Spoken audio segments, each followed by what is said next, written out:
So it seems that we've got a rather massive amount of Warhammer 40K kits, either releasing right now or just around the corner, and plenty of clues as to what comes next. Let's do a big roundup of all the things that are confirmed to be coming out of Games Workshop for the grim darkness of the far future, and a roundup of some hints and teasers for what comes after.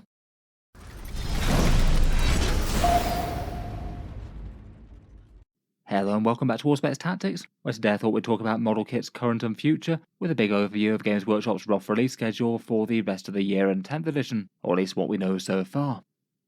It seems that after a few months of some relatively quiet releases, Games Workshop really has started 2025 with a bang for Warhammer 40k. 3 major release waves in quick succession for the Guard Aeldari and Emperor's Children, a few more interesting things besides, and then some solid teasers and scheduling for the stuff that comes after that. In this one, let's do a roundup of Games Workshop's schedule, the stuff that's coming in the near term, and move further and further on and getting a little bit more speculative as we do. Starting out with now, probably worth just mentioning Games Workshop's current promo miniatures. Dropping throughout the year will be the store anniversary miniatures with the Bioscience Terminated Gene Stealer. This one's a rather nice Space Hulk style one. I don't know if it might have any sort of hint as to a new edition of that game coming out at some point, though I'm sure it will go down well. Really quite a fun character miniature sculpt, though probably going to be slightly niche appeal just given that you are basically paying character prices for a fun but sort of normal sized Gene Stealer. They're the ones that come out in the Warhammer stores on their birthday throughout the year. As well as that, there's also the Warhammer Plus miniature at the moment, Inquisitor Ostromandius. You get him free if you subscribe for a whole year. People paying monthly get him towards the end of the run, though if you pay annually, then you get him fairly early. It's a pretty fun one if you want to use something to represent a generic Inquisitor, with a fair bit of inquisitorial weirdness thrown in with that strange Vox Servitor. Otherwise, for releases this weekend, there's been the Death Korps Krieg box set finally shipping out. This one went on pre-order 2 weeks ago, containing all the fun new Death Korps models for the Astra Militarum, 10 Death Riders, Marshal Dreyer, an artillery team, and some combat engineers. These have mostly been shipped out to people over the past few days or so, and it's only been over the last 24 to 48 hours that they've actually been on sale in stores, with some turning up at local Warhammer stores. Unfortunately for much of the world, the Death Korps Krieg box set was a really quite fast sellout one, sold out really quickly in the UK, Canada, EU and the USA, and it seemed only Australia had a particularly good supply of them. I guess the majority of people might either have got one or didn't so far. There might be some available at discount stores with less of an online presence perhaps, and potentially in physical Warhammer stores, though I'm sure there'll be a bunch of industrious people reselling them at a slightly higher price than what they cost. A bunch of the units should be being sold on eBay individually as well. In particular, if you wanted to pick up some Death Riders, they might not be the worst deal in the world, though I feel like the other kits with just one copy of them are probably going to be going at higher rates. Otherwise, for near-term pre-orders, the most relevant things for the Grim Darkness of the Far Future I-Wave of Heresy kits. These ones have been on pre-order for around about 7 days at this point, so will generally ship out and appear on stores on Saturday the 1st of February. This one's a small wave of 1 Dreadnought and a bunch of Solar Auxilia things, though I feel like all of them might have at least some interest from 40k collectors. This Deredeo Dreadnought is the Boreas pattern version, and this one's the one that's got some great big Volkite guns or las cannons paired with some missiles. It does have a Legends 40k datasheet, though I feel like if you just wanted to add it to your Space Marine army because you like the look of the old school gun platform Dread, I feel like the las cannons plus missiles would be a pretty reasonable stand-in for a Ballistas Dreadnought. He is a little bit pricier than that one though, at £52 or $82 US.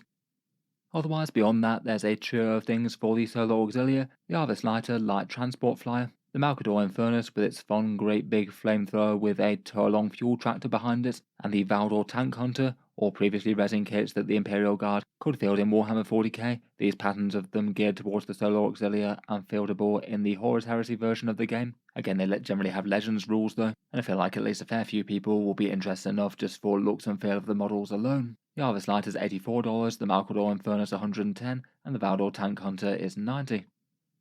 Finally, and getting us up to this weekend's pre-orders have been the new Aeldari kits. Pre-orders just going live on Saturday the 25th of January, so that's been full release in stores on the 8th of February, and that's been for Codex Aeldari, 4 Phoenix Lords, 3 Aspect Warrior kits, 2 reboxes of a Wave Serpent and some War Walkers, the dice and data cards, and now we know the contents of the Combat Patrol, which is coming later. I feel like I've probably talked about these guys enough this week, but the one that most people were looking to pick up was Lycus the Whispering Web, who does appear to have been the most popular, and she's just sold out straight away in the UK it seems. The new and shadowy Warp Spider one, who's a new character to the game and maybe had a bit more interest as a result, though people really quite liked the sculpt for her. The fairly crazily powerful looking rules probably didn't hurt to sell her either. Alongside her, there's the new Warp Spiders, reimaginations of 40k's previously oldest kit. Nice to see them rendered in a bunch more detail. Again, these guys went down really well in terms of model looks. Just in general, it does look like the Aeldari kits have sold out really fast to discount retailers. Seems like for the most part Games Workshop didn't really give them all that much supply. Next up we've got Bararoth, the Cry of the Wind, Phoenix Lord of the Swooping Hawks. Again, a really stunning and well received new model. Again, it looks like he sold out straight away in the UK. There's the Swooping Hawks aspect to lead, flying very quickly around the board, blasting folks with las blasters and being able to hand out some mortal wounds as they do now. Fugan, the Phoenix Lord of the Fire Dragons, we saw his model early and it still looks like he's very dangerous, particularly with the Fire Dragon rerolls to boost him. It seems he now makes your Fire Dragons have longer range, which is a very big deal with melter guns. Speaking of which, Fire Dragons just look intensely dangerous in the new Codex. 4 rerolls to hit, wound and damage, and the initial points for them look like they're only 100 points as well, which is pretty big. The Aspect Warrior squads are all £40 or $62, which is maybe a bit on the pricey side for them. I think these guys are nice looking models, but maybe not so enormously different from the ones that came before. The Exarch is quite a cool one though. Finally, for the main Aeldari releases, we've got Azamon. It looked like he was the Phoenix Lord that people were least looking to pick up. They still had a fair bit of interest even then. Unlike the rest, he's not being accompanied by resculpt to their new aspects, though Dire Avengers were one of the ones that already had plastic at least. Again, his rules look rather punchy in game, with a turn of devastating wounds that looks absolutely utterly ruinous to Terminator equivalents, and also move, shoot, move as well to jump out of terrain, kill some infantry, and then jump back again. Even at his higher points cost, he is looking rather good. Rules-wise, to go along with that, we've got Codex Aeldari, which I've made a lot of videos on this week. An absolutely enormous book in terms of changes. Just about every datasheet was rewritten in some way or another, plus 8 new detachments to go alongside, including some really fun combos and some disturbing stuff that they can do with the movement shenanigans. They're not quite so directly powerful with raw damage as they were before, though I think that the movement shenanigans are generally going to make up for that. I'd guess that the book is going to land as a pretty strong one when people start taking it to tournaments. It's got the normal cover on the left and the limited edition one on the right, though I guess that's a good chance that one sells out quite quickly. Otherwise, to support that, we've got the dice and data cards for their usual prices, around about £20-ish or $33 to $35. The dice are sort of orange gemstone effect ones, and then the datasheet cards contain all the flashcards for their new unit profiles, really quite a lot in the Codex, and they have the combat patrol ones there too. Finally, for Aeldari releases, we've got a new version of the Falcon and Wave Serpent. Their price will be $65 or £42 or €55. Not a new kit, but just the two ones boxed together, and they will be available from discounters. It's just they've combined the kits in one option rather than having 2 different boxes, one for the transport, one for the sort of transport main battle tank. Finally, for the release, we've got the War Walkers, now packed in a box of 2 and able to be fielded in a unit of 2 as well, at $80, so £50 and €65. They do look like they could be a really interesting synergy unit, able to put an extra AP debuff on enemy units, which can amp up a lot of things like shuriken fire. Again, no new model though, but just a rebox of 2 of them. Besides Aeldari things though, next up in the near future for Warhammer 40k, we've got another 2 major release waves, both the Astra Militarum and the Emperor's Children. At time of recording, I'm not 100% sure which one of those is coming first. Given I'm releasing this on a Sunday, we could find out that one or the other has been released in the evening. I'd guess that the Astra Militarum might be a little bit further out though. Usually they typically tend to follow the big launch box by something like 4 to 8 weeks after that's come out, so I'd probably say around about 2 to 6 weeks from now for the main guard release. So far we've just had the launch box, but this will be the one where the kits come out individually on sale, and the Codex and the supporting things go live with that too. Talking through the kits that are coming out with that, we've got the Death Riders of Krieg. These are the ones that featured really heavily in the launch box, so quite a few people might already have some of these if they want them at this point. I'd guess individually they'll be £40 or $62 when they're sold, though at least in a couple of locations around the world it looks like you can already find them for that kind of price on eBay if you desperately want some now. At least for initial points for the Guard Codex, they're not really looking all that strong to be honest, basically looking directly inferior to Rough Riders. If I was playing them in competitive games I'd probably just run them as such. They do have more or less the same gear, but they're still usable enough for casual games. Some models though are quite well received with their disturbing clawed horses. Otherwise, perhaps the single model that Guard players were most hyped about was the Artillery Team, a great big multi-option gun on a massive 130mm round base with a bunch of sandbags. It can be fielded with the heavy mortar, quad launcher, multiple rocket launcher and a siege cannon, the siege cannon really being the scary one with a much greater damage profile than the rest. They look acceptably usable in the right detachment. Weirdly enough, they're quite good in Bridgehead Strike, getting some inbuilt rerolls for them, and for pricing I'm really not too sure exactly what they'll be. I've guessed around £37 or $36, but they could actually be a little bit less than that if Games Workshop goes a touch easy on Guard players. I think these ones have been particularly well received because a lot of people have interest in them, bar just Krieg players who could easily do a head swap or 2 on the Guardsman and have a very different themed gun. Otherwise, we've got the Krieg Combat Engineers, £28, $45 or €35 if we go by Games Workshop's command squad pricing. The options for these guys are to equip them with trench clubs or shotguns, though in reality neither of those is going to be doing the most damage. They've got grenadiers to throw some mortal wounds about for free, and a remote mine that could go off with a big bang. Again, pretty fun models, though maybe just a little bit disappointing there's only 5 of them in a box. I feel like a 10-man box might have been a bit more efficient for getting guardsmen on the table for the price, but still they look usable enough in guard lists, paying a premium for their big bomb attacks, but still being a somewhat cheapish infantry squad that can do secondary type stuff. To lead the Krieg, we've got Lord Marshal Dreyer, I'd guess somewhere in the region of £34 or $58. That one's going by Games Workshop's price tag for a chaplain on bike, which seems a kind of equivalent model. His was a particularly well received miniature, though I feel like a lot of people might have already picked him up with the Krieg box. And again, maybe not too hard to pick one up if you wanted to get one online now. Again, taking a quick look at eBay, it looks like in many places he's going for less than the price I'd expect him to be priced at later. So if you did want to get frontline Krieg Commander man, then now's probably about the best time that you can. His stats really aren't great in game for the points cost at the moment, unfortunately, but fingers crossed in the future Games Workshop will bring him down to significantly less than 100 points. Then for the things that were not in the launch box, we've got the Krieg heavy weapon teams. If they're the same as the Cadian ones, then that'd be £31, $52 or €41, and you get the 3 single-man heavy weapon crews that get a little bit better defense but slower movement than other ones. They can be equipped with either las cannons, twin stubbers or Krieg flamers. Their special thing is to be able to fire on death, which is quite a nice ability for heavy weapon teams, particularly given how easy they get shot down. In theory, you could have those fairly scary flamer profiles, firing 3 times when they go down. If you move out, shoot with them, then overwatch with them, and then they also get to fire in death if the enemy wipes them out. They are definitely charged a points premium for that kind of ability though. Finally, for the new model releases for the Guard, we've got the Krieg Command Squad, £28, $45 or €35 if going by the Cadian Command Squad once again. Again, these were some of the best received miniatures out of the new Krieg range. Really quite some fun themes with this one, with the Commissar and his sort of aspirant trainee, a nice regimental banner and a Vox operator and an alchemist. They could be interesting enough for a Krieg squad venturing forward into the midboard, or even potentially blobbing up with Lord Solar and a Krieg squad if you want to throw his orders all over the table.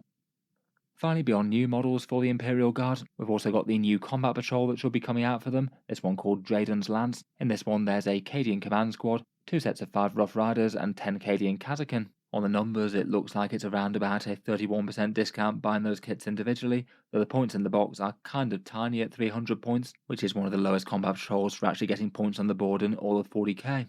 It is kind of interesting seeing the fairly good reaction to the Aeldari Combat Patrol, which was liked a lot more than this one. I feel like in terms of actual weight of plastic and recency of the kits, they are actually kind of equivalent. I think it's more the fact that this one's just got some sort of niche and disparate units that's really soured people on this one. 92% of people rated the old one as better in a recent channel poll.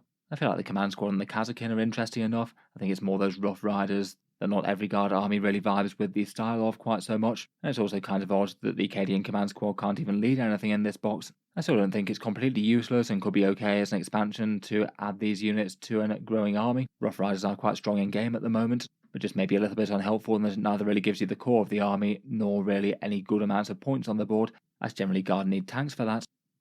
Finally, for the Guard release, or at least of stuff that we know at the moment, there'll be the individual Codex release with this cover, slightly different to the limited edition style one that came in the launch box. Rules in general have already been fully circulated by now, and Games Workshop did give us some downloadable points, though at the moment it's not really considered fully live for tournament play and things until the individual book comes out, and I guess we'll see whether or not Games Workshop makes any further tweaks to the points cost when that happens. In any case, I think people have been at least fairly happy with the book. The detachments are all interesting enough, though I feel like the Guard power is mainly on the datasheets more so than on the detachments, though I think they do adequately well to push you in different playstyles. Alongside this one, similar to the Aeldari, I'd also expect the datasheet cards to come out alongside for quick reference, and likely some new faction dice as well. The other big release for 40k will be Emperor's Children, though before I talk about them, I'll just give a quick shout out to the sponsor of today's video, Entrenched Crusade, which is also having a big release at the moment that I'm sure plenty of you might have heard about. They have garnered a whole bunch of attention on the internet over the past half a year, with the game having a fair few parallels to 40k in its own ways. It had a ridiculously big Kickstarter with 25,000 backers and over $5 million raised for their new game system and a bunch of STLs launched on my mini factory. The idea of Entrenched Crusade is that it's a new miniature wargame set on an alternative Earth. Around about in the year 1100, a heretical band of Templar knights open a gateway to hell in the middle of Jerusalem, and basically the world's been dealing with the consequences of that ever since. technology progressing as the forces of the living and earth fight a holy war against the demons that emerge from hell in a never-ending cataclysmic war for the existence and soul of humanity. The game's set in the year 1914, so sort of World War I era technology, but with all sorts of craziness thrown in. The force of humanity fighting under the leadership of the church, or various crusading zealots that have made their way to the front lines to throw themselves against the forces of the devil. As it goes, it's got a pretty well-developed world with a bunch of lore to explore. There's also a miniature war game with its own rules, designed to be a skirmish game, with currently 6 factions to choose from, though I'm sure they'll add more. The models themselves are 32mm in scale, so a little bit bigger than say Warhammer ones, but not so very different that they're unusable, I'd say. Here are a few examples of the dystopian weirdness and horrors that both sides can throw at each other. They've got some rather fun miniatures, and you can find all of their STLs on my mini factory, which is linked down in the video description, including pledge packs for a bunch of the major factions. In any case, feel free to check them out, links down in the video description if you'd like to take a look, and a massive thank you to them for sponsoring the video. Back to the 40k release waves though, and next up we have the Champions of Slaanesh box set, and this one at least sounds like it to be fairly close behind the Aeldari and Astra Militarum. Games Workshop revealed it in their Las Vegas Open preview, and at the same time they dropped the Warhammer 40k roadmap with Emperor's Children billed as now along with the other two, and that really implies that we don't have all that much longer to wait. By the roadmap's positioning I would have guessed that it would go Aeldari, Astra Militarum and then Emperor's Children, but who's to say really? I feel like the Champion of Slaanesh box set could turn up on any of the Sunday pre-order announcements from now onwards. In any case though, unless they do something weird with Fulgrim's release, I generally expect that the launch box set will come out on its own weekend, like we've had with the Guardian and the Blood Angels and stuff before them, and they will have that same sort of Codex delay where there's an 4 to 8 week gap between them, and then they drop all the individual kits going individually. In any case, their initial launch box is named the Champions of Slaanesh. In this one you get the Lord Exultant, 2 sets of 10 of their sort of legionary equivalents in Tormentors or Infractors, 2 sets of 6 Noise Marines, bringing the sonic devastation to their enemies, a codex with the limited edition cover, the datasheet cards and transfers. Unless they decide to jack up the prices in the meantime, then it'll be £145, $230 or €180, similar to the Deathcore box set. Just from what we know of the miniatures within them and Games Workshop's usual stuff, it looks like it to be around about 700 points worth of models in there, which isn't awful for a box set that it contains the codex, and also appears to be around about a 40% discount on paper, though obviously that has some estimations on the prices of the miniatures within. If you do intend to jump into Emperor's Children, it does look like it's worth the pickup. Going through the models within it, there's the Lord Exultant, which can be built in a few different ways. This one's the flexible multi-part Lord style kit, with the options for things like Power Fists, Phoenix Spears, Sonic Pistols, and Whips and Power Swords and Plasma Pistols and things. Quite a lot of options there. He's pretty likely to be $42, £26 or €34 based on the Chaos Lord. In their preview they said that he'd get Euphoric Strike, so basically a big melee damage buff once per game. I suspect he'd probably have the -1 command point special rule to allow some easier stratagems. Then we've got the Infractors and Tormentors dual build box, basically rank and file Emperor's Children troops, either armed with bolters or the sort of dueling sabres and bolt pistols that you can see here. The Tormentors are the bolter armed version, and they gave us quite a lot of previews for their rules there. They look like good objective grabbers with infiltrating, a 7-inch movement, OC2 and the sticky objectives rule. It seems like they'd be quite good to have at least some of to screen out the midboard. They'll probably not go too heavy on it, as I suspect their damage output isn't going to be that great. Otherwise, we've got the Infractors with their dueling sabres and pistols. Apparently they've got the Scout keyword and get precision attacks to single out enemy characters, though I hope that those dueling sabres at least come with a little bit of AP, otherwise they're not going to be much good at killing anything but the lightest infantry. In any case, there's 2 sets of them in the launch box, and it looks like they'd be around about £40 or $62 based on legionary pricing or the Infiltrators or Incursors, which feel like fairly similar kits. Otherwise, we've got the Noise Marines, bringers of excessive loudness with their massive sonic weaponry, blasting the enemies apart with waves of sound. Again, pretty well received models, loads of sonic blasters there with amplifiers on their backpacks. There's 6 in a box, which is all very holy for Slaanesh, and they sort of seem to have become the Emperor's Children Havoc equivalent in the change around, rather than the sort of legionary equivalent that they in some ways were before. From the hints that Games Workshop dropped, sounds like they're going to have a little bit more toughness. Their datasheet seemed to rule that they were a little bit slower than the rest with a 6-inch move. 2 of the squad can take Blastmasters, and the Disharmonist gets a Screamer Pistol and Power Sword. Hopefully Games Workshop will make them so they're interesting, big, scary damage dealers. Maybe somewhere in the region of $65 or £42 on account of there being 6 of them. That's the same sort of price as the Heavy Intercessors. Those ones will all be coming out in the big box initially, alongside the Codex with the limited edition cover plus the data cards and things, and then they'll all get individual releases in due course a bit behind that. Given that we're talking Emperor's Children, I'll talk about their individual releases at this point as well, even if it does look like they'll probably be later. First up, we've got the Lord Cacophonist. This one's probably going to be in the region of $42 or £26, unless Games Workshop go a little bit easy on the prices for us. He's got an enormous Doom Siren on the back, the option to take a power sword or dual pistols, and gets to give the Loyalist Marine sustained hits. A pretty fun and retro feeling model with the enormous speaker grill there.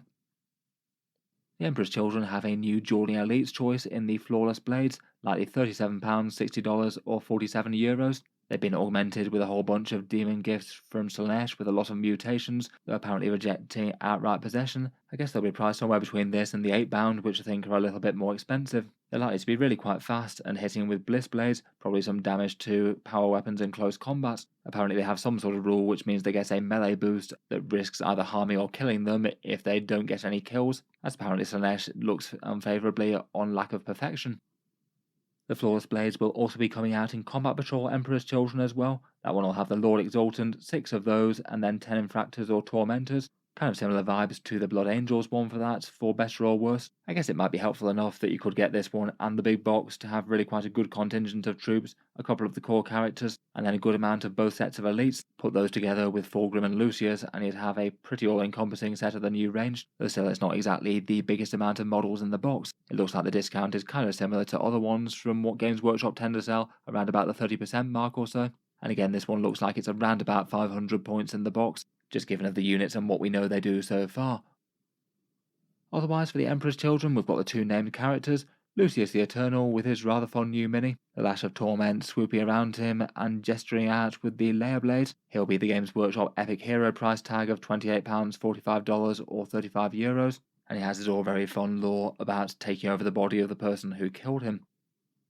Then finally for model releases, we have the man himself. Fulgrim's 40k model was really quite well received, quite nice to have a plastic option as well to go with the rather fun resin version from the Horus Heresy. Both those miniatures went down rather well. They feel like quite good sculpts for their respective time zones. He's armed with a demonic claw, a whip and 2 swords. One of them might be Ferrus Manus' sword put back together again. He's got a disturbing and all very edgy open wound with an icon of Slaanesh and 4 different head options, most of which are pretty ecstatic. Rules-wise, the Demon Primarchs have a fairly common stat line of Toughness 11, 16 wounds with a 2+ save and a 4+ invulnerable. Games Workshop said that one of his special things would be to be able to always fight first, and had some sort of demonic poisons rules and multiple different melee attack profiles. I feel like he's going to be a massively in-demand model. Hopefully they manage to make enough of him so they don't run out instantly like they did with the Lion. And also as another release coming alongside him, there'll be a novel called Fulgrim the Perfect Son. That could be a pretty interesting one for contemporary 40k lore, finding out exactly what he's up to when he's abroad in the galaxy in this day and age.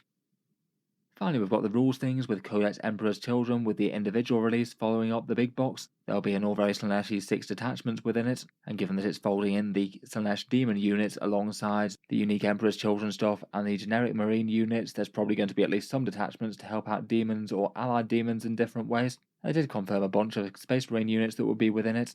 The Helldrake Morphiend, Rhino, Land Raider, Terminator Spawn and Sorcerers, and there might well be a few more beyond that. Apparently their army rule is going to be to advance and charge and fall back and charge in some way, so like a lot of other Slaanesh things, they're going to get to grips with the enemy pretty quickly.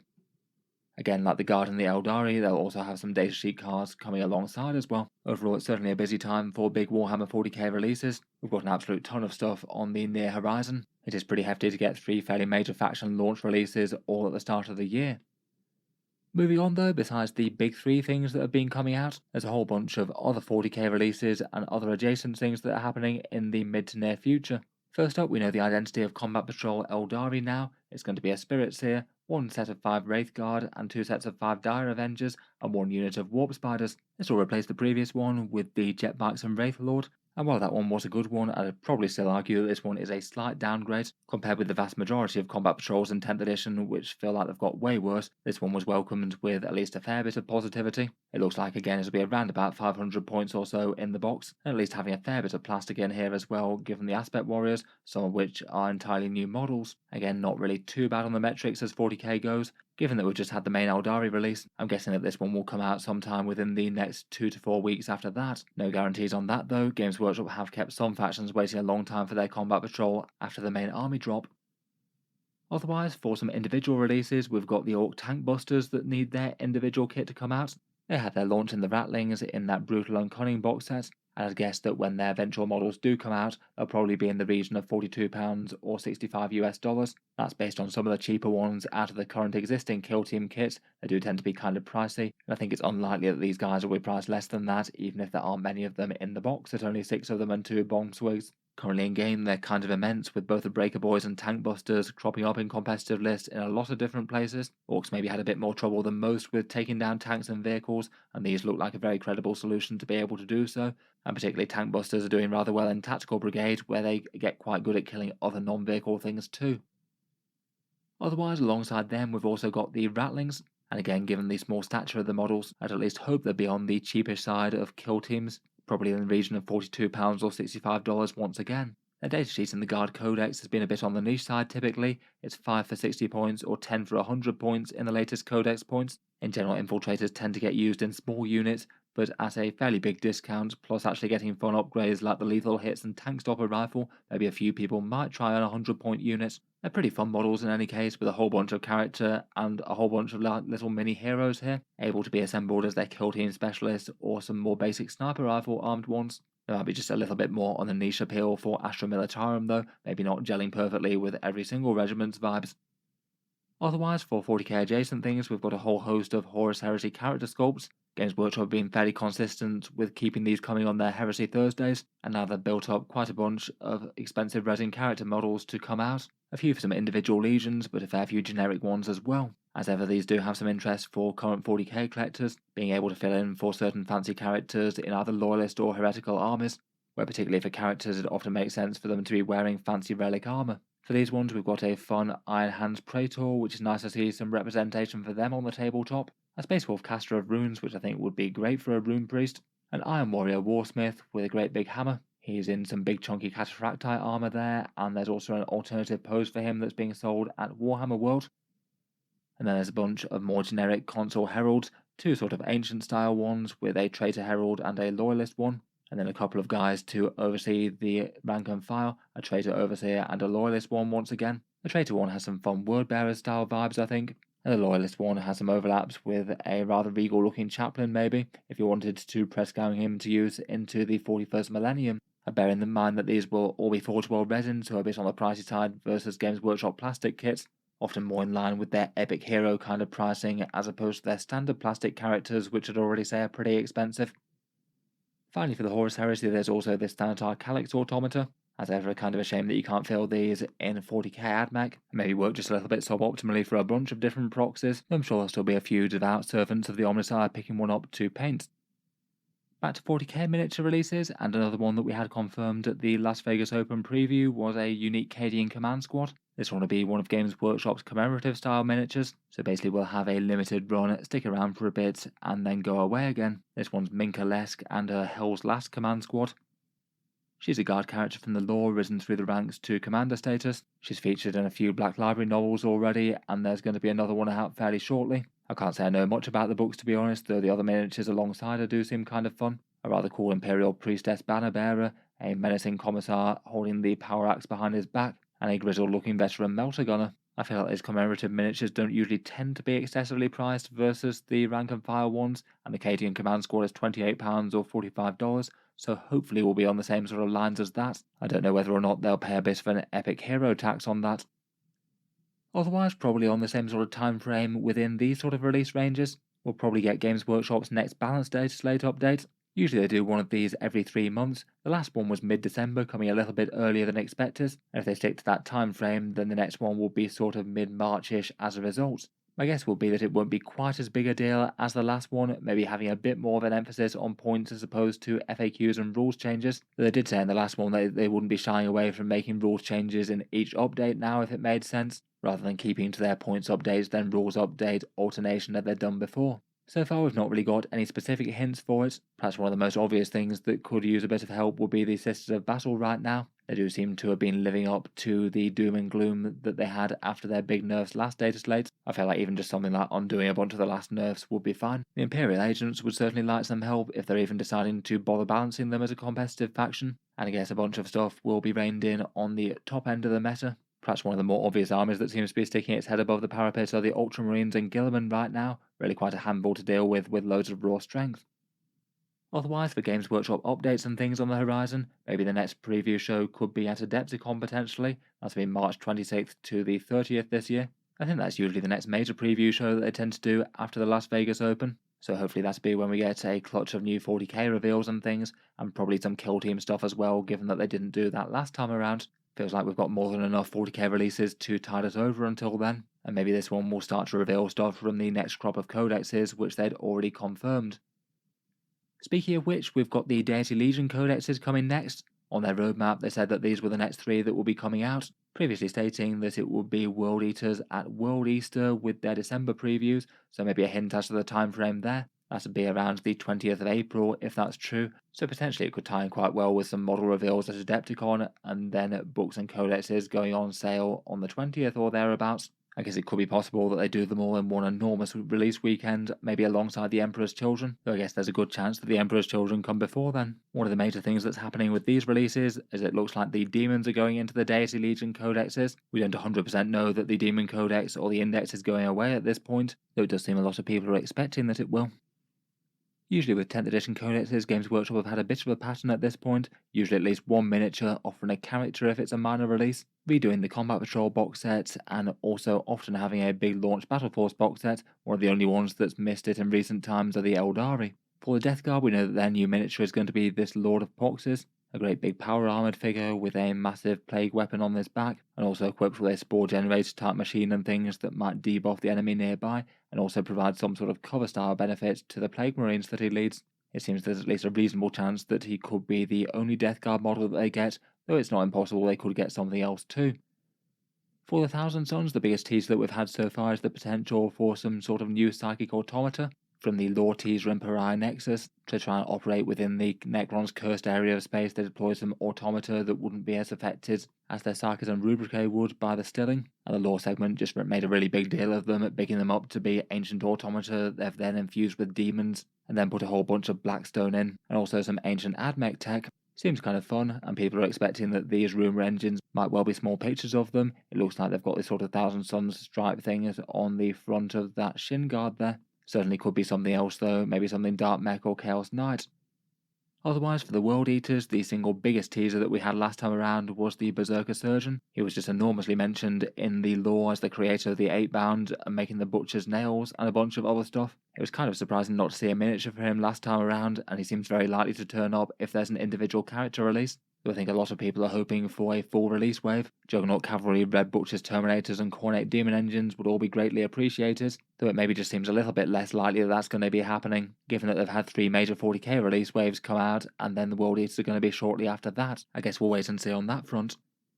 Otherwise, as mentioned, if they follow the pattern of the codexes out of 2024, they'll get new combat patrols and new battle force miniatures, likely with any new character models to try and sell those battle forces. The combat patrols might be of particular interest to Death Guard and Thousand Sons collectors, where I feel like the majority of the armies out there kind of got worse with their combat patrols. The Death Guard ones and Thousand Sons were just weirdly heavy on their cultist equivalents, and just not really rated as particularly great boxes for the factions, so them getting updated could be a big bonus. As mentioned though, with the news of demons going into those deity codexes, there's at least a reasonable chance that Chaos Demons don't get a codex in 10th edition, and either just continue to be playable with their current rules with the Grotmust attachments that we've got, or Games Workshop just heavily encourages them to be used alongside the Deity Legion armies and play more monogod playstyle. The Grotmust attachments did seem to fully fit in with that theory. They were the ones that basically should have been coming in a Demon's Codex if they decided to release one individually, and also those Grotmust attachments didn't have demon artwork on the sides of them, they were all Chaos Space Marine art, which was weird. Again, maybe another hint that demons are first and foremost going to be considered alongside their Deity Chaos Marines. My guess is that at this point that they'll still be able to be playable in their digital index though, and those Grotmust attachments will stay. I guess we just don't know at this point, but I feel like that's more likely than an imprint codex coming.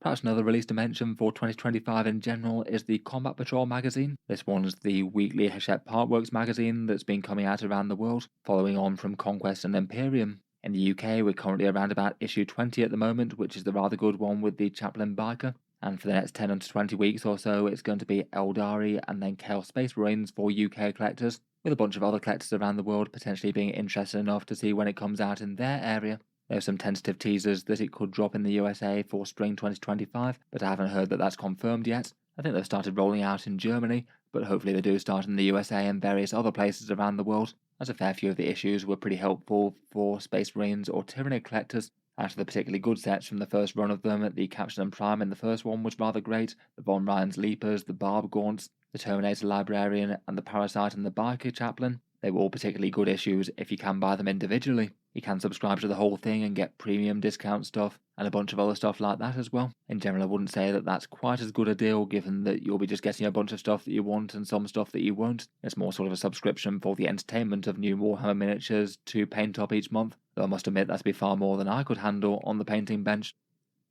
Otherwise, the next balance pass will be expected to be sometime around about March as mentioned, but then another 3 months after that, likely around about July sort of time, there'll be another more major update to the game. This will be the final yearly season of Warhammer 40K 10th edition, so another updated mission deck for the game, similar to the Pariah Nexus one and the Leviathan ones from the past, but with some new cards and a shake-up on the way that you play. There's a good chance that if they want to make some more core updates to the game than it happens at this point. Hopefully they don't do anything quite as weird as messing around with the movement phase rules with the pivot rules last time around. That felt a bit unnecessary midway through an edition. And it'll also have a focus on a new narrative setting in some part of the 40k galaxy. I kind of wonder if it might be the sort of Nachmund Vigilus style region, just based on one hint that I'll get onto, but otherwise we'll probably have a different sort of conflict and area of space. This will likely signal 1 year to go for the end of 10th edition and the start of 11th. It seems unlikely Games Workshop will deviate from their 3-year edition cycles. Otherwise though, still plenty more 10th edition to play before that, and there's still plenty of codexes that should be getting their updates either around that time or shortly after. After Guard, Aeldari, Emperor's Children and the Deity Legions, that leaves us with Imperial and Chaos Knights, Space Wolves and Black Templars and Grey Knights for the Loyalist Astartes, and then finally Drukhari and the Leagues of Votann, plus any other surprises where it sounds like there's something in store for the standard Space Marines as well. As with the other ones, they'll likely get their new combat patrol, a one-and-done battle force unless they get a major release wave, and at least one new miniature with the army, though the knights tend to be a little bit less reliable for that than some armies out there. Games Workshop hasn't 100% officially confirmed which codexes are coming next after the Deity Legion ones, but they dropped us some very heavy hints as basically pictures of codex art, so it seems that the next 4 codexes after the Deity Legions will be Grey Knights, Black Templars, Chaos Knights, and I'd guess Imperial Knights along with that, and also something for the Space Marines that might be some sort of supplement content if they don't do something drastic like an entirely new Codex Space Marines version. Going through those briefly, the Black Templar hint was from their Codex artwork here. I'd be very surprised if they got a major release wave, given that they had a fairly completist update with their 9th edition one. Maybe a single character like a generic Black Templar Chaplain or a Terminator character or a Banner Bearer. Any of those could be quite good fun. When I asked people what they'd most like to see for the Black Templars, a Terminator variant or a unique Dreadnought, maybe a Chaplain one, were the ones that were most brought up. I feel like that seems a bit less likely, though I'm sure they'd go down amazingly with Black Templar collectors. Otherwise, for our nightly Space Marines, we have the Grey Knights. Games Workshop did absolutely confirm that they would be getting a Codex in 2025 before this, and again, that teaser was taken from artwork of their 9th Codex. At some point, the Grey Knights look like they'll have a full range release with updated Strike Squads and Terminators and the like, but no guarantees that they're going to be happening for 10th edition. If it does happen to be just a lone character update, maybe Stern Drago or a generic Grandmaster could be a good option. The Grey Knight character section does need a fair bit of love, really. Otherwise, the next teaser was Chaos Knights with artwork that I hadn't recognised. There's a Warlord Carnivore in the background. I'm not sure if the chainsword in the foreground is a Carnivore or Rampager. They look kind of similar. In 9th edition, they released both Chaos Knights and Imperial Knights at the same time. I feel like that would be a very sensible thing to do in 10th edition if they're going to be making any big changes to knightly stat lines. It's good to have them updated in tandem. But it was kind of intriguing that they had Imperial Knights build for before the Deity Codexes and then pushed it back till after. In any case, hopefully they get something fun and aren't too far away. I feel like we've got better odds for a 40k Imperial Knight release this time around, given they didn't actually get anything specific that wasn't Heresy era orientated in 9th. And if they did have a joint release once again, if they're doing some sort of big FOMO Battle Force box set, they could do something like a pair of Knights in one box once again. These sort of Knight Renegade kits always tended to have a bunch of interest when they came out. Finally, for those sets of teasers, and perhaps the single most intriguing one was the picture of the Salamander. That one was of existing artwork of this Salamander's aggressor here, so it doesn't necessarily mean that they're getting new Gravis or anything like that, but given that it's been listed alongside a bunch of things that need new codexes, I'd guess there's going to be some sort of Space Marine rules content coming. Given the picture of the Salamander, it would imply more content for the Codex chapters, maybe a bit of 10th edition fleshing out for White Scars, Salamanders, Imperial Fist, and the rest. We don't know what form that might take. It could be in the form of individual supplement books, it could be one great big expansion book for a bunch of the more Codex compliant chapters, or could be an entirely extra new edition of Codex Space Marines itself. It's going to be interesting to find out. In 9th edition it did seem that they sort of originally intended to do Codex supplements then, but changed their mind. There were some leaks that came out around them, and there were a bunch of conspicuous Battle Force box sets that looked like they should have been launch boxes with supplement books, but it seems that Games Workshop changed course. It does make me wonder if we might get something a bit more similar to that in 10th though, like we did in 8th. Otherwise though, Space Marines typically get a new wave of models sometime later in the edition. We had it with Strike Force Agastas with the Brutalis Dreadnought and the Desolation Squad back in 9th edition, and then Shadow Spear back in 8th, that one introducing the Phobos Marines in a bigger way. Again, seems very likely that we get something of the equivalent of this. It feels very likely to be happening at some point before the end of the edition, but we don't know when. Otherwise, if they actually are generous enough to give some miniature releases for the more Codex compliant chapters, there are a bunch of ones that are outstanding, maybe notably Darnath Lysander of the Imperial Fist, Vulcan Hestan of the Salamanders, and Cato Sicarius of the Ultramarines, all of these stuck around in the Codex despite only having resin models, which certainly feels like it's a bit of a clue, as the vast majority of resin models got their rules taken away within 10th. Pedro Cantor of the Crimson Fist could also be another good choice. If they went down the entire line of them and did another one each, it would be another nice way to flesh them out with a little bit more love. The White Scars would certainly enjoy a unique character actually on bike. Finally, for Space Marine teasers, we did get a very specific look at a Primaris style vehicle engine. This style turbine is basically on all their grav tanks. Lots of possibilities for what it could be, anything from say a Vindicator style thing to maybe something like a jet bike style character for Samael or the White Scars. In any case, it looks like some sort of Primaris style vehicle is in the not too distant future. Then after those teasers, Games Workshop again basically confirmed what's going to be coming next, and for this one they went kind of next level, not just doing a sort of lazy photo grab of some artwork that existed before, instead making a dedicated hype teaser, which does seem to be something that they've been doing for the Space Wolves for a lot of 10th edition so far. Basically the silhouette teaser was part of this artwork of some Primaris Space Wolves, and going to the extra effort implies to me that they're probably going to have a major release wave as opposed to just say a character and a Battle Force box set, and we have already had a bunch more hints to that end. For the Space Wolves, they just seem straight up likely to get a release, given that we've had one for Dark Angels and Blood Angels, and Space Wolves have typically been treated fairly evenly with them. And then we've had a steady stream of social media promotion over the year, new artwork for Logan Grimnar being a particularly telling one. They tend to be more likely to commission artwork of new models, and that just turned up on a random community post. Plus a bunch of more minor things with talking about Bjorn or featuring him in artwork. There was a puzzle one, and just a general promoting the Space Marine army sort of range type thing that they don't tend to do for other factions just as ones off. That felt like they were trying to clear some old kits. Beyond all of that, if there's an obvious Primarch to bring back next, then it's Leman Russ. Not necessarily more so than the rest from a lore perspective, but just more from a sales perspective. Corsaro Khan and Vulcan don't have armies with entire ranges already dedicated to them, whereas the Space Wolves do, so it feels likely that they'll go for him. Otherwise, beyond that, for a wider Space Wolf release, I feel like Logan Grimnar and Beyond the Fell-Handed seem almost guaranteed, given that Games Workshop have gone out of their way to highlight them a good number of times, and probably the next most likely thing after that to go Primaris would probably be some of the Wolfguard or Wolfguard Terminators, and have some cool Space Wolf fighting elites in Primaris scale. Lots of other stuff they could do beyond that though. They've got a bunch of other special characters, lots of unique troops choices, some of which might wind up being upgrade sprues I suppose, and also their more wolf heavy choices in the Thunderwolves and Wolfen. In any case, every reason to suspect that they get a later release wave. I'd guess if they're hyping up now, probably in later 2025, unless they are saving Mr. Ross himself for an end of edition campaign or something. Finally, for 10th edition codexes that we've not talked about, that just leaves us with 2, implying that these could be really quite late in the edition. With the leagues of Votann and the Drukhari, this could potentially be good news for them, given that the ones that tend to get left till last in an edition often have the better chance of getting a full release wave alongside, as that gives Games Workshop something to release in the months before a new one comes out and still have it be really interesting due to new model things, as opposed to just releasing a rulebook that's soon to be at least partially out of date. The Dark Eldar just desperately need a release wave from Games Workshop really. Lots of their kits were out of production resin, and a bunch of those models were really not that fit for purpose for representing the unit that they were, like the Beastmasters and the Grotesques. If they did get around to releasing Astra Belvect as well, I'm sure he'd be very well received.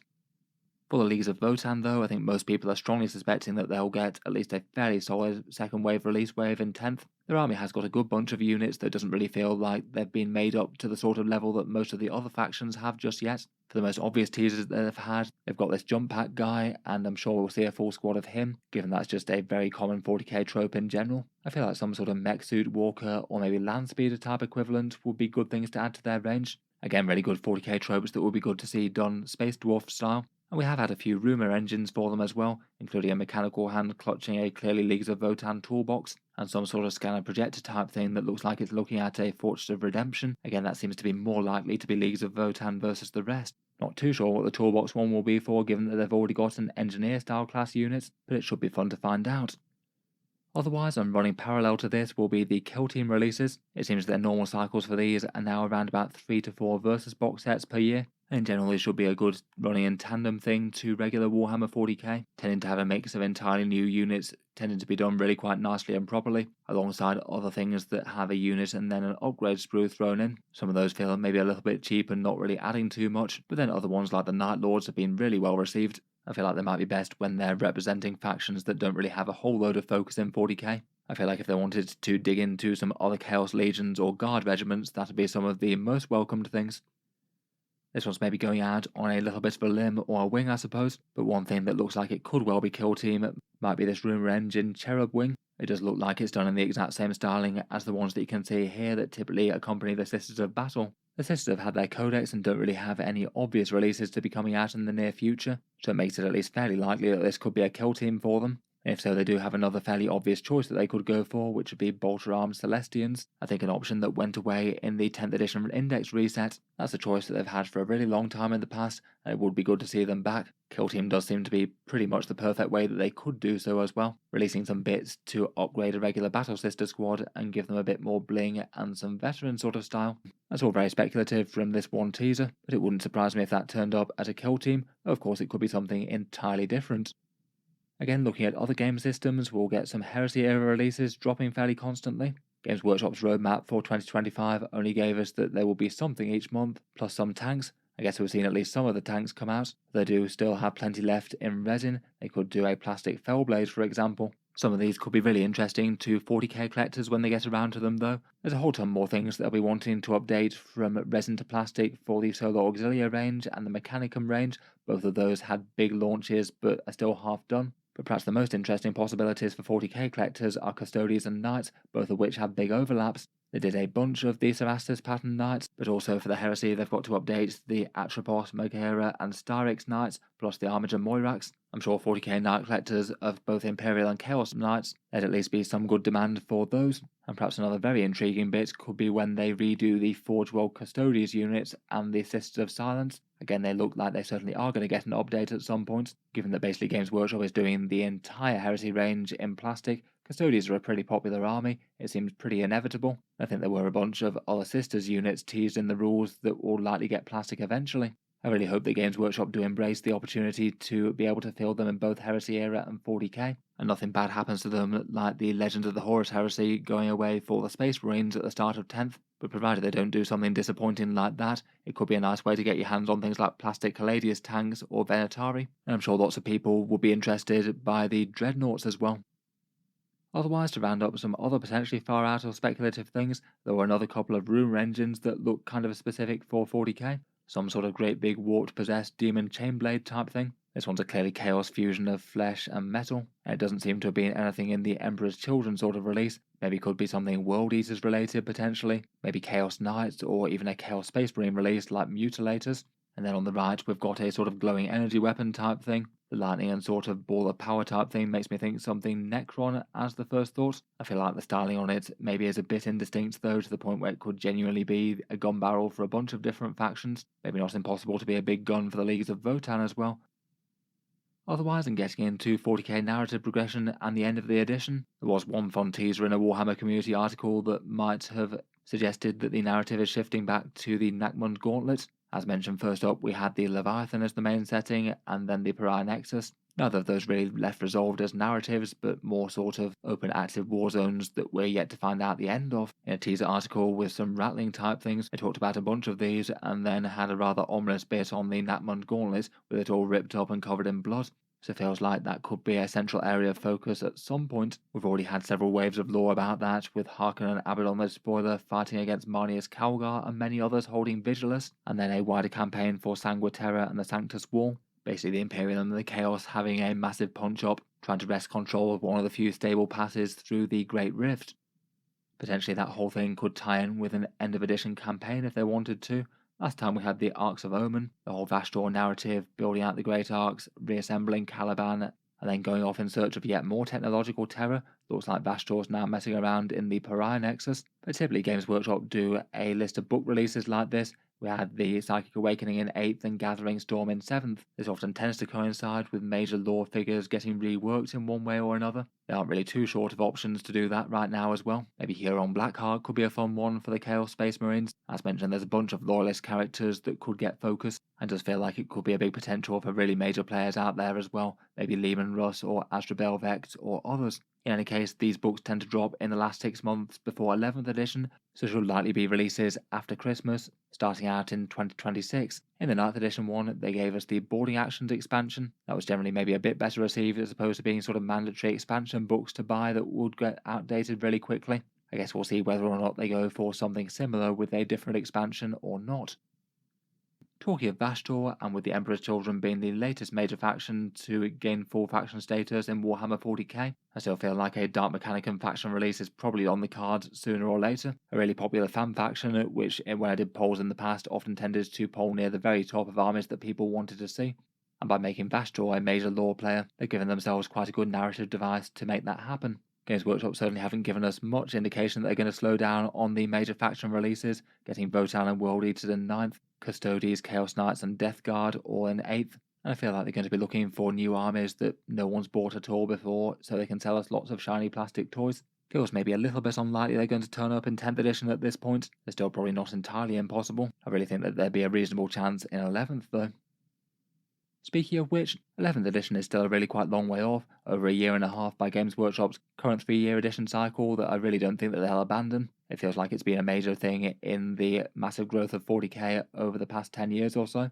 In any case, unless we get any indication otherwise, I put it in the calendar for around about June 2026. Unlike 10th edition, I think it's highly likely to be a soft reset for this one, so not just fully invalidating all the codexes that they've printed, and basically make updates like 9th edition where they more change around with the core rules, keep all the codexes and their content active, but then maybe add some extra layered things on top of them. I suspect they might add a little bit more of the layered complexity that we saw in 9th back in, at least when the Codex releases start to roll out. If sticking to their normal patterns, we know what tends to happen now. A really big launch box, which they seem to be intent on making bigger and better than the last one each time, and that launch box full of Space Marines versus an antagonist faction, usually a force of disorder as opposed to an ordered force like Tau or Eldar. And when I did a video on the subject in the not too distant past, the one that people were most expecting might turn up this time around were the Orcs. They feel like the ones that would best fit the bill, given that they haven't had a major faction relaunch box since 5th edition with the rather excellent Assault on Black Reach one. It does seem that's been rumoured elsewhere as well. I believe that Chapter Master Valrak seemed to think that the Orcs will be coming next, but in any case it definitely seems like a reasonable choice as one of the most majorly collected factions. The Games Workshop have given at least one quiet edition to with just a single character release. No guarantees of course, it could be something completely different. They could throw us a curveball with Dark Mechanicum,